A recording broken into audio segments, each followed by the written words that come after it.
নমস্কার, সকলকে স্বাগত। আপনারা দেখছেন দিবং অ্যাস্ট্রো ইউটিউব চ্যানেল। আমি আপনাদের সঙ্গে অ্যাস্ট্রোলজার ডক্টর নীলাদ্রি নারায়ণ বসু। আলোচনা হবে কুম্ভ রাশির আগস্ট মাস কেমন যেতে চলেছে।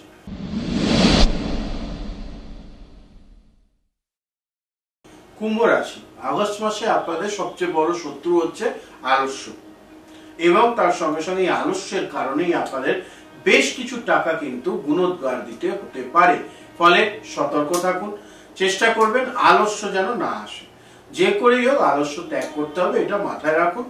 পাশাপাশি এমন কিছু মানুষ যাদেরকে বিশ্বাস করে আপনাদের ঠকতে হবে, এরকম দিনকাল কিন্তু আসতে চলেছে, তাই সতর্ক থাকুন কুম্ভ রাশি। তার আগে বলবো অবশ্যই ওম গং গণপতায় নমঃ, ওম নমঃ শিবায়। 7.5 শেষ চরণ চলছে কুম্ভ রাশি জাতক জাতিকাদের, ফলে এই সময়টা খুব ভাইটাল। কি হবে, কি করতে হবে, সেগুলো নিয়ে হবে আলোচনা। কিভাবে থাকবেন এখান থেকে বেঁচে, সেগুলো মাথায় রাখুন। আর চ্যানেলটাকে নিজের বাড়ির মানুষজনদের সঙ্গে, বন্ধু বান্ধবের সঙ্গে অবশ্যই শেয়ার করুন, ভালো লাগে।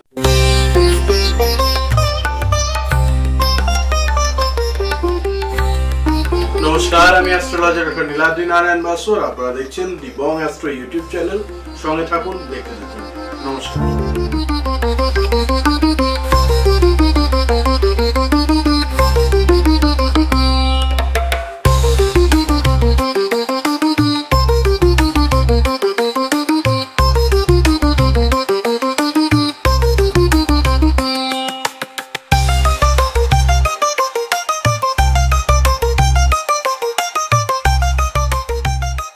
শুরু করব প্রথমে আগস্ট মাসের গ্রহ গোচর দিয়ে। মঙ্গল কন্যা রাশিতে সারা মাস জুড়ে থাকতে চলেছেন। বুধ কর্কট রাশিতে বক্রী অবস্থায় থাকবে।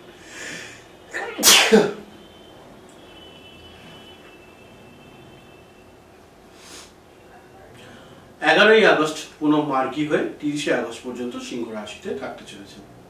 বৃহস্পতি মিথুন রাশিতে সারা মাস থাকবেন। শুক্র মিথুন রাশিতে 20শে আগস্ট পর্যন্ত থাকতে চলেছেন। পরবর্তীতে কর্কট রাশিতে গোচর করবেন। শনি গ্রহের গোচর হবে মীন রাশিতে, এবং গ্রহ গোচর হবে না, মীন রাশিতে উনি সারা মাস জুড়ে থাকতে চলেছেন। রবি গ্রহ 16ই আগস্ট কর্কট থেকে সিংহে যাবেন, অর্থাৎ মাসের শুরুতে কর্কটে, 16 তারিখের পর থেকে সিংহে অবস্থান করবে। হ্যাঁ, আচ্ছা, এবার আসবো অবশ্যই আর্থিক বিষয় নিয়ে আলোচনা। যেটা বলছিলাম যে আর্থিক ক্ষেত্রে কোথাও না কোথাও বিশ্বাস করে ঠকতে হতে পারে, এরকম একটা প্রতারণার বিষয় এখানে দেখতে পাচ্ছি। এবং এই প্রতারণার জায়গাটায় কোথাও না কোথাও আপনাদেরকে সতর্ক হতে হবে। আর আলস্যের কারণে হয়তো আপনার কোনো কাজ একটু গেলে পরে হয়ে যেত, সেটা অনলাইন করতে গিয়ে বেশ কিছু টাকা আপনারা ক্ষয়ক্ষতির মধ্যে পড়ে যাবেন। কুম্ভ রাশির জাতক জাতিকে এই বিষয়টিকে ভালো করে মাথায় রাখুন। পাশাপাশি যে বিষয়টা না বললেই নয়, সেটা হচ্ছে আর্থিক প্রাপ্তির চেয়েও কিন্তু খরচ হবে এই মাসে আপনাদের বেশি, তাই আপনাদের একটুখানি সতর্ক থাকতে অনুরোধ করা হচ্ছে। চলে আসো এবার আপনাদের কেরিয়ার নিয়ে আলোচনা। যারা জবের চেষ্টা করছেন, খুঁজছেন অনেকদিন ধরে, তাদের, বা হয়তো জব করছিলেন, জব ছেড়ে দিয়েছেন, নতুন কোনো জবে ট্রাই করছেন, তাদের জন্য আগস্ট মাসে কোথাও না কোথাও শনি গ্রহের সেকেন্ড হাউসে থাকা, হয়তো একটু কম পয়সার জব, কিন্তু জব আপনারা পেয়ে যাবেন। এবং সারা মাস জুড়ে এর জন্য সময়টা ভালো, পজিটিভ, এবং ক্রমশই এটা ভালোর দিকে যাবে, নিশ্চিন্তে থাকুন। চলে আসবো অবশ্যই তার সঙ্গে সঙ্গে যারা অলরেডি প্রাইভেট ফার্মে জব করছেন তাদের ক্ষেত্রে আলোচনা। নতুন কোনো জব পাওয়ার ক্ষেত্রে, বা জব সুইচিং এর ক্ষেত্রে, বা যে কোম্পানি সেই কোম্পানি থেকেই নিজেদের একটু আপলিফমেন্টের জন্য, প্রমোশনের জন্য সময় কিন্তু আগস্ট মাসে কিছুটা অনুকূল বলা চলে। মিশ্র প্রতিক্রিয়া বা মিশ্র ফলাফল আপনারা পেতে চলেছেন। এবং এখানে আপনাদেরকে বিশেষভাবে সহযোগিতা করবে সূর্যের অবস্থান, অবশ্যই সেক্ষেত্রে এটাকে আপনাদেরকে কাজে লাগাতে হবে। চলে আসবো যারা সরকারি চাকরিজীবী তাদের ক্ষেত্রে আলোচনায়। প্রতারণার ফাঁদ কিন্তু তৈরি হচ্ছে, বা ষড়যন্ত্র অফিস কলিগদের মাধ্যমে অফিসের অ্যাটমসফিয়ার খারাপ হওয়ার সম্ভাবনা রয়েছে। সরকারি চাকরিজীবীরা বিশেষভাবে খেয়াল রাখুন, মাথায় রাখবেন। পাশাপাশি চলে আসবে এবার যারা ব্যবসা করতে চাইছেন তাদের জন্য। কি ব্যবসা করবেন, কিভাবে শুরু করবেন, এগুলো হয়তো অনেক ক্ষেত্রেই জানতে পারছেন না। আপনারা আপনাদের জন্মছকের সঙ্গে যে ব্যবসা শুরু করবেন ভাবছেন সেই সব ব্যবসা ঠিকঠাক চলে কিনা সেটা জানবার জন্য আপনারা অবশ্যই কিন্তু অভিজ্ঞ জ্যোতিষীর পরামর্শ নিন। তাহলে আমার সঙ্গে যোগাযোগ করতে পারেন, স্ক্রিনের নিচে নাম্বার রয়েছে। তার পাশাপাশি আরো একটা বিষয় যেটা বলবো সেটা হচ্ছে ব্যবসার সঙ্গে সঙ্গে যাদের অলরেডি ব্যবসায় রয়েছেন কিন্তু ব্যবসা ভালো চলছে না, কেন চলছে না সেইটা জানবার জন্য কিন্তু অবশ্যই যোগাযোগ করুন, আমি অবশ্যই জানাবো এবং তার প্রতিবিধানও করে দেবো। যারা ব্যবসা করছেন মোটামুটি ভালো চলছে তাদের ক্ষেত্রে বলবো নতুন কোনো ইউনিট স্থাপন বা অন্যান্যর জন্য 16ই আগস্ট পর্যন্ত সময় অনুকূল, তারপরে আর করবেন না, এই বিষয়টিকে মাথায় রাখবেন। অর্থাৎ যা চেঞ্জেস আনবার বা যা কিছু করবার 16ই আগস্টের মধ্যে করে নিন, না হলে কিন্তু সমস্যা বাড়বে, এই বিষয়টিকে খেয়াল রাখতে হবে। চলে আসবো এরপর অবশ্যই সম্পর্কজনিত বিষয় নিয়ে আলোচনা। যারা সিঙ্গেল রয়েছেন তাদের অপেক্ষা আরেকটু দীর্ঘায়িত হতে চলেছে, হয়তো বেশ কিছু সুযোগ বা বেশ কিছু কথাবার্তা কিছু দূর এগোবে, কিন্তু কোথাও না কোথাও মনে হবে না একটু থেমে গেলেই ভালো, এবং বলবো এটাই বুদ্ধিমানের কাজ, একটু সময় নিয়ে নিন। এবং তার পাশাপাশি যারা অলরেডি রিলেশনশিপে রয়েছে তাদের ক্ষেত্রে রিলেশনশিপের মধ্যে হঠাৎ সন্দেহ বাসা বাঁধতে পারে এবং এখানে অনুঘটকের কাজ করবে অবশ্যই কিন্তু কেতু গ্রহ, ফলে বিষয়টিকে গুরুত্ব দেওয়ার দরকার রয়েছে। কারণ ছাড়া কেতু গ্রহ কিন্তু কোন রকম ইন্টেনশন তৈরি করে না, অবশ্যই ইনটিউশন পাওয়ার বাড়ান, সতর্ক দৃষ্টি রাখুন। অনেক ক্ষেত্রেই দেখবেন আপনারা যেটা সন্দেহ করছেন সেটা অমূলক নয়, এই বিষয়টিকে মাথায় রাখুন। চলে আসবে এর সঙ্গে সঙ্গে বৈবাহিক জীবন বা দাম্পত্য জীবনে যারা আছেন তাদের ক্ষেত্রে কিছু মানুষজনের পারিবারিক জীবনে খরচা বাড়তে পারে, পরিবারের অন্যান্য মানুষজনদের পিছনে একটু খরচ বাড়তে পারে, সেই বিষয়টি খেয়াল রাখুন।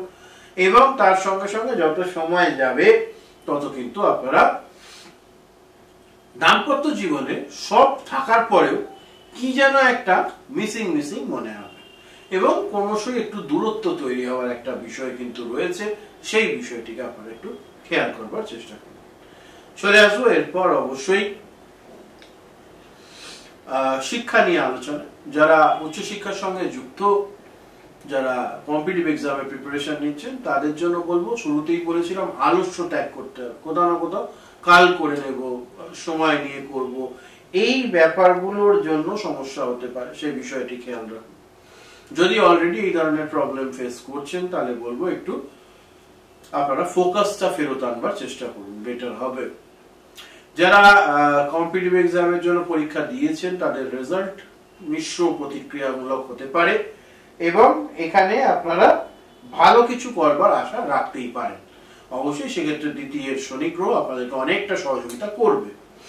চলে আসবো এরপর যারা নিম্ন বিদ্যার সঙ্গে যুক্ত, তাদের মনের মধ্যে পড়াশোনা বাদ দিয়ে অন্যান্য বিষয়ের ক্ষেত্রে একটুখানি যেন অন্যান্য বিষয় ফোকাসটা নড়িয়ে দিতে পারে, চেষ্টা করুন ফোকাসটা ধরে রাখার, হোল্ড করার, কারণ কোথাও না কোথাও এই ফোকাস নড়ে গেলে পরে সমস্যা বৃদ্ধি পাবে, এই বিষয়টিকে খেয়াল রাখুন।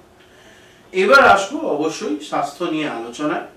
স্বাস্থ্যের ক্ষেত্রে মানসিক স্বাস্থ্যের যদি আলোচনা করি তাহলে কোথাও না কোথাও কুম্ভ রাশি জাতক জাতিকাদের মানসিক অশান্তি এই মাসে কিন্তু প্রচন্ড ভাবে বৃদ্ধি পেতে চলেছে।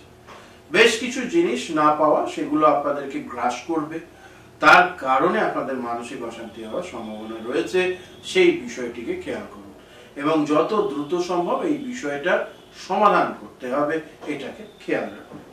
চলে আসবো এরপর অবশ্যই আপনাদের শারীরিক স্বাস্থ্য নিয়ে আলোচনা। কুম্ভ রাশির জাতিকাদের ক্ষেত্রে পিটির গন্ডগোল, গল ব্লাডার স্টোন এই ধরনের সমস্যা হতে পারে, সেটাকে একটু খেয়াল রাখুন। তার সঙ্গে সঙ্গে অবশ্যই কিন্তু কুম্ভ রাশির যারা জাতক রয়েছে তাদের একটু পেটের গন্ডগোল, রোগ ব্যাধি, হঠাৎ করে জ্বর সর্দি এগুলো হওয়ার সম্ভাবনা রয়েছে, সতর্ক থাকবেন। চলে আসবে এবার ভ্রমণ নিয়ে আলোচনা। যদি আপনাদের শিক্ষার জন্য বা ব্যবসার জন্য বা চাকরির জন্য ভ্রমণ করতে হচ্ছে, সেই ধরনের ভ্রমণ অবশ্যই ফ্রুটফুল হবে আপনাদের দেবাদিদেব মহাদেব এবং দেবগুরু বৃহস্পতির কৃপায়, ভালো এই বিষয়টা। কিন্তু যদি আনন্দ ভ্রমণের চিন্তা আমরা করছেন, যদি পসিবল হয় আগস্ট মাসে ভ্রমণের প্রয়োজনীয়তা নেই, এই বিষয়টিকে খেয়াল করুন। মাথায় রাখবেন। আনন্দ ভ্রমণ, নিছক বেড়াতে যাওয়া আগস্ট মাসে স্থগিত দেওয়াই বুদ্ধিমানের কাজ। চলে আসবো এরপর অবশ্যই শুভ দিন আপনাদের জন্য, অর্থাৎ যে দিনগুলোতে আপনারা এই শুভ কাজগুলো করলে পরে আপনারা ভালো ফলাফল পেতে পারেন, সে বিষয়ে হবে আলোচনা। বা যে কোনো আটকে থাকা কাজ এই দিন করলে আপনারা সুবিধা পাবেন। সেটা হলো 3, 6, 12, 15, 22, 28, অর্থাৎ আগস্ট মাসের 3, 6, 12, 15, 22, 28 এই দিনগুলো যদি আপনারা কোনো শুভ কার্যের সঙ্গে যুক্ত হন, নিশ্চিত ভালো ফলাফল পাবেন এবং সেটা পজিটিভ রেজাল্ট আসবে। এবার আসবো অশুভ দিনের আলোচনায়। অবশ্যই আগস্ট মাসের 5, 9, 13, 21, 29, আরেকবার রিপিট করছি, 5, 9, 13, 21, 29 এই দিনগুলো কোথাও না কোথাও একটু নেগেটিভ ফিল্ড কিন্তু হওয়ার সম্ভাবনা রয়েছে, বিষয়টিকে খেয়াল করুন। চলে আসবো এরপর অবশ্যই বিশেষভাবে যে বিষয়টা নিয়ে আলোচনা করব, আপনাদের জন্য সারা মাস ভালো থাকবার জন্য কি টোটকা করবেন। অবশ্যই চেষ্টা করুন রেগুলার মা বগলামুখীর আরাধনা করতে, আপনার জন্য সেটা খুব ভালো হবে। আর তার পাশাপাশি মা দুর্গার আরাধনা প্রত্যেক দিন স্নান সেরে উঠে করুন, নিশ্চিত ভালো ফলাফল পাবেন। আশা করি ভিডিও ভালো লেগেছে, আপনাদের জীবন মঙ্গলময় হোক। চ্যানেল সাবস্ক্রাইব করে সঙ্গে থাকতে ভুলবেন না। আর পরিবারের অন্য মানুষজনের সঙ্গে, যারা অন্য রাশি, তাদের সঙ্গে এই চ্যানেলটি সাবস্ক্রাইব করতে বলুন এবং চ্যানেলটি শেয়ার করে দিন, কারণ 12টা রাশির আলাদা আলাদা ভিডিও কিন্তু থাকছে, তারাও আপনাদের মতন অন্য তাদের রাশির ভিডিও দেখে সতর্ক হতে পারবেন। সকলে ভালো থাকবেন, সুস্থ থাকবেন, দেখা হচ্ছে আবার অন্য কোনো ভিডিওতে। নমস্কার, হর হর মহাদেব।